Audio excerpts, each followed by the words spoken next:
នេះជាហ្គេមបដូរជីវិតតើអ្នកហ៊ានសម្លាប់មនុស្ស166នាក់ដើម្បីលុយ$10 លានទេនេះជាការប្រកួត Fortnite ជីវិតពិតកាលពី70ឆ្នាំមុននៅក្នុងទសវត្សរ៍ឆ្នាំ1950មហាសេដ្ឋីម្នាក់ឈ្មោះ Dan Darby បានបង្កើតគម្រោងដ៏ឆ្កួតលីលាមួយគាត់បានប្រមូលមនុស្ស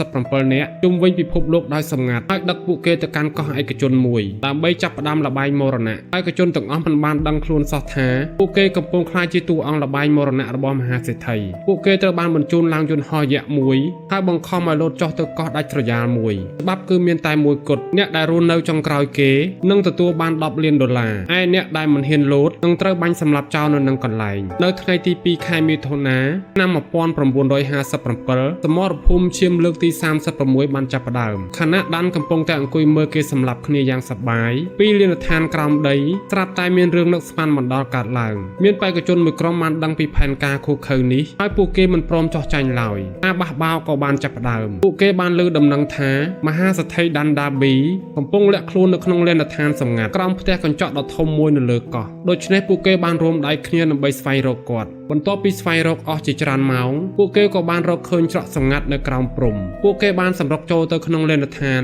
ហើយឃើញដានកំពុងពូននៅក្រោមតុពួកគេបានចាប់ខ្លួនគាត់និងប្រើទូរស័ព្ទនៅទីនោះដើម្បីហៅជំនួយអ្នករស់រានមានជីវិតទាំងអស់នៅលើកោះបានជួយសង្គ្រោះចំណែកឯ Dan Darby ត្រូវបានចាប់ខ្លួននិងកាត់ទោសឲ្យជាប់គុកអស់មួយជីវិតតែអ្នកយល់យ៉ាងណាចំពោះសាច់រឿងមួយនេះកុំភ្លេចខមមិននៅខាងក្រោម